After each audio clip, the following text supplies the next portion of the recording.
hope the owners of those cars had good insurance, because a woman scorn just came and fucked up all y'all shit. So I hope y'all got Geico, Allstate, Nationwide, Liberty, because you didn't have nothing to do with it. But guess what? She was mad and now your shit's fucked up. So rest in peace to your car. So this last weekend was confusing for me, and I'm sure a lot of other people around the world. Thursday, the artist formerly known and the artist known as Prince passed away. And that's hard to process, because Prince was one of those artists like the Whitney Houstons and Michael Jacksons, just those huge mega stars from the 80s.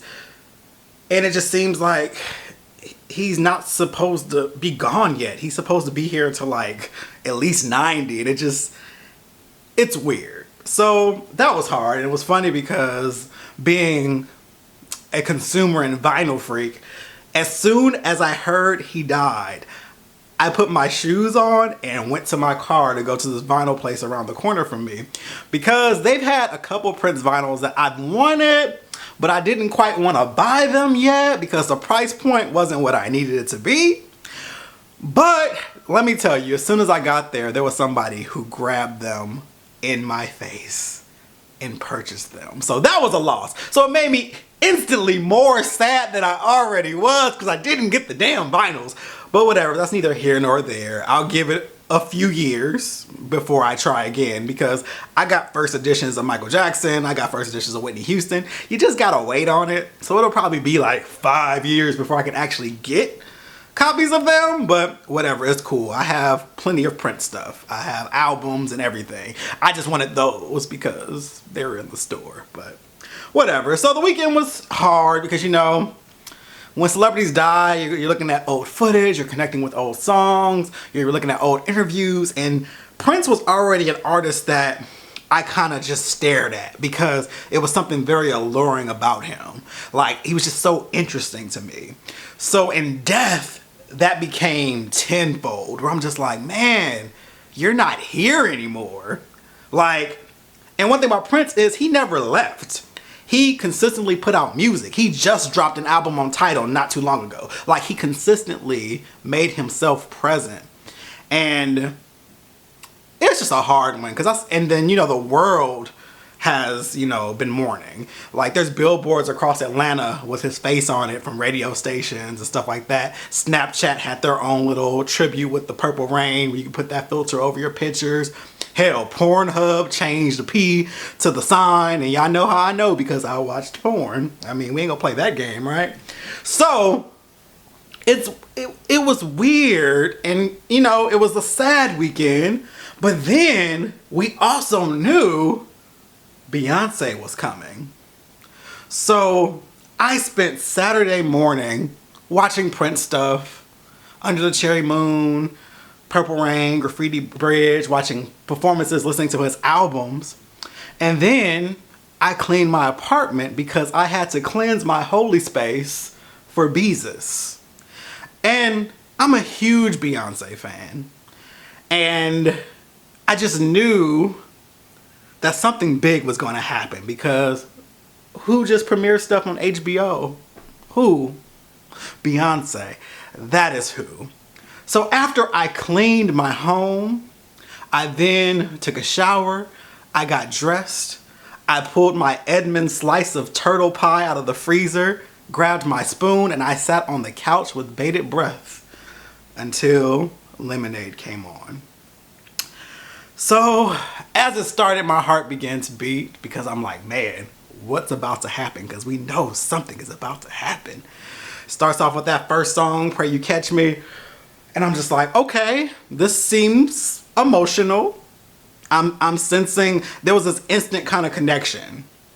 And we're not always used to that with Beyonce. You know, we're used to, you know, the bragging type music or the fun music, or, you know, she's all about celebrating women, and that's dope. But this was like, this feels personal. Okay, cool. I was still okay. But then, you know, she jumps off the building and she falls into water. And at this point I'm like, okay, I'm losing it, because she's spitting some dope ass poetry by Warsan Shire. I think it's Shire. I know it's Warsan. I got that correction the other day. And it's funny because a good friend of mine, shout out to Christina, she told me about Warsan a couple months ago. And she was talking about how she disappeared, but she had this dope poetry. And so as Beyonce is reciting this poetry, I'm like, oh my God, this is so beautiful. Like when she said levitate, I was done. I was like, levitate? I was just done, because it was like, okay, we're getting somewhere now. Then she walks out the door after she says, are you cheating on me? She walks out the door and all this water from the underwater scene is just pouring out. And she just does this bad bitch walk down the stairs. And then this reggae beat starts. When I tell you, I twerked in front of my TV the entire time. My TV is mounted on my wall. I got up off my couch and I walked towards my 52-inch TV and I was just twerking to the song, because it was just, what is this? I had to twerk. I had to twerk. It was just, that beat was infectious, and I'm just like, wait a minute, hold up, wait. And I'm trying to watch and twerk at the same time, and it's very difficult because I want to get the message, but this beat is infectious as hell. So I'm twerking, doing my thing, and it was dope. It was dope. So we got through that. You know, she busting windows and shit. She was on her Jasmine Sullivan. We also noticed as she was fucking shit up, her bat said hot sauce on it. Now, there has been some memes floating around, you know, saying, oh, you know, you guys are idiots. She was talking about a bat. She wasn't talking about the condiment in her bag, blah, blah, blah, blah, blah. And I offer this knowledge to you. While I think it's a play on words, I don't think that because the bat is named hot sauce, it detracts from actually holding hot sauce in her bag. And here is why.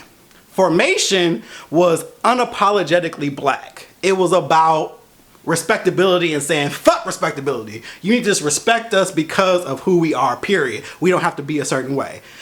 I know plenty of people who carry hot sauce in their bag before Beyonce even mentioned it. It's a black kind of thing. I mean, white people do it too, but we're talking stereotypes here. It's a black thing to carry hot sauce in the bag. So I don't think that she's necessarily detracting that she carried hot sauce in her bag from the Formation standpoint. I just think it's a clever play on words to have the bat be called hot sauce too.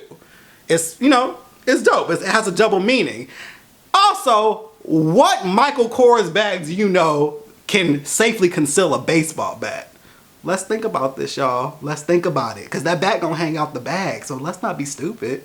She goes into this poem about, you know, pretty much killing the woman and wearing her body as garments, like her scalp as a hat, her teeth as earrings. Like it's some morbid shit, but we get what she's saying. It's like, okay, you want this bitch, I'm gonna be this bitch, and I'm gonna be me, and we gonna take this family picture, and you gonna smile.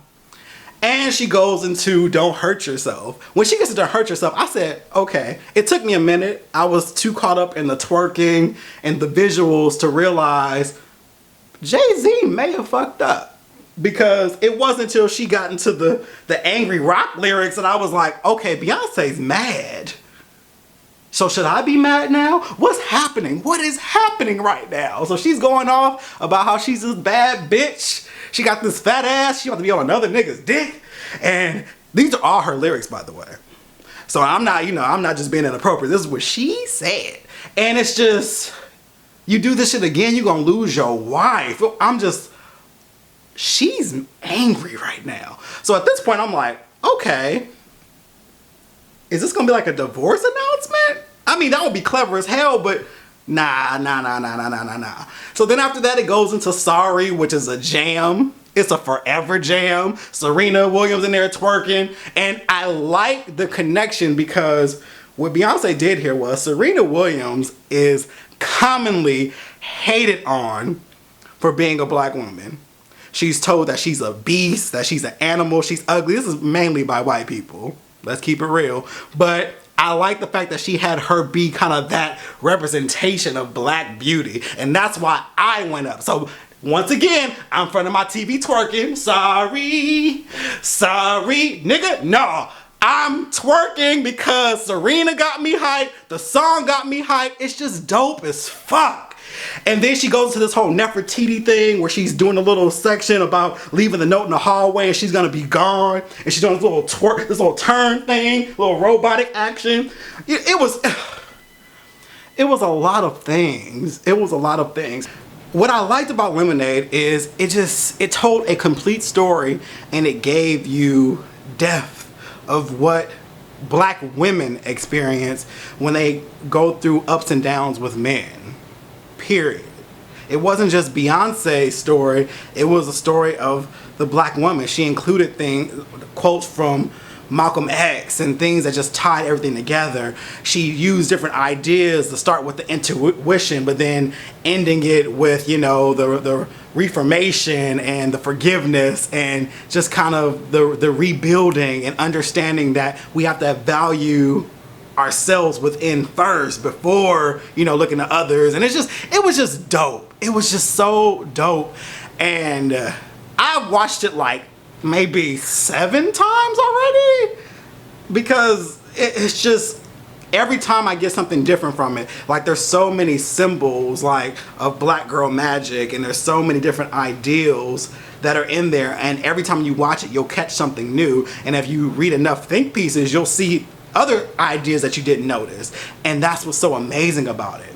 So bravo Beyonce, you did an amazing job. Now I have to go ahead and talk about the haters of Beyonce because you guys drain every little bit of my soul because it's always the same thing. It's always the same thing with you guys. And I've learned that there's nothing we can do about it. There's always gonna be naysayers. I don't expect anybody to like everybody. That never happens. Michael Jackson had haters, Whitney had haters, everyone has haters. I have haters apparently, I don't know, who cares? But the lengths you guys will go to detract the work of Beyonce is baffling to me. Unlike any other artist, Beyonce hate is like a different type of thing. There are people that I just expect to hate. It's just every single time they're gonna say the same things. I literally expect it. This was whack as fuck. It's so uninspiring. It don't have no depth. I'ma go listen to chapter 2 by Ashanti. I'ma play Kelly Price's latest album because that's who I like. I'ma go do this. It's literally the same people. It's like they just don't wanna like her. Then you have the second group that are kind of the cynics. Those are the ones, okay, great visuals, but something just doesn't seem right. Is she just doing this to get the attention? Is she just trying to, like, you know, make it seem like this? You have those. I'm still trying to figure it out because, you know, it can't just be her. But cute visuals though.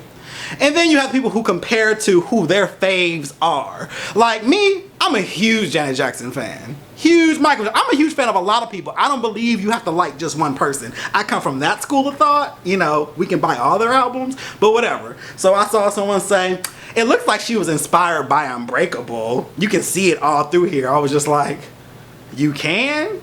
I was like, well shit, I wish Janet Jackson was inspired by Unbreakable. Maybe she wouldn't be planning a family instead of touring. You get that refund yet?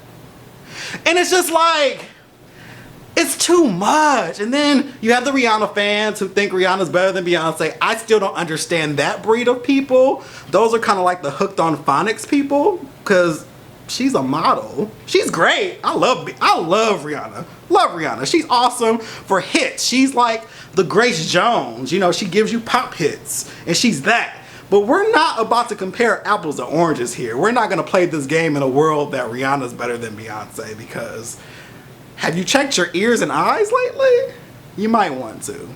But then there's that. So, you know, kind of cycling through the criticism and kind of seeing, you know, the different things that people say, because Beyonce has literally given us so many different parts of herself over the years. You know, and there's people who, they take everything for face value, but then they don't tell you the whole story. I remember when she won Well, she didn't win the album of the year, or was it record of the year? That year when Beck won, it was one of them. She didn't win it. So there was this meme saying, Beck plays all these instruments and writes his own songs. He should have won that, even though whoever wrote that probably has never listened to Beck a day in their life. And they're like, well, Beyonce had 12 writers and all they wrote was Who Runs the World Girls. I hate when you take a part, they took a part of her song and they took a whole song of Beck's to compare them. But you took one of her weaker songs to make this comparison. But no one ever wants to pull the songs like Halo. They don't want to pull the songs like I Was Here, or Jealous, or Heaven, or Blue, or her songs that actually have depth. We always pull the 7-Elevens and make that a view of who she is. But let's realize something. She's a pop artist. And pop artists make pop hits. Now, just because a song on the radio is light and catchy does not mean that there's no depth in the artist on the album. So I don't like stuff like that. Meanwhile, you'll blast Work, which we know was lyrically dense, but a great song. But you'll praise Rihanna for that, but then you'll diss Beyonce for Reformation, which is about being black and being just conscious. And it's just weird. It's really, really weird. And just the levels that people will go to put out their whack ass opinions about what Beyonce's doing is crazy. Because listen, if you watched on Saturday, it was not on Channel 2. It wasn't on Channel 4. It was on HBO. And it wasn't free for everybody. It was free for Uverse people. It was free for Time Warner. It was free for DirecTV, which is still Uverse. It wasn't free for me. I have to actually have the channel or have HBO now. So if you turn to HBO and made concessions to see it, you're a fucking fan. You can't watch something and talk about how bored you are or how you don't like the concept and all this stuff. You watched it though. So there was something in you that wanted to be a part of the group. Because let me tell you something. If Justin Bieber has something, I ain't watching that shit because I don't like him. I don't like Justin Bieber, so why would I then watch a performance just so I can hate on it? My hate comes from not watching the shit. Period. And I'm not gonna go on Facebook, Twitter, and even talk about it because it's not even relevant to me because I don't like Justin Bieber. But the thing about Beyonce haters, it's like, it's a thing to be a fan because you're in the hive, but it's also a thing to be a hater and you only see it with her. So, you know you that bitch when you cause this much conversation. Thank you for watching. Please share the videos. Please like. And yeah, I'll catch you next time. Peace.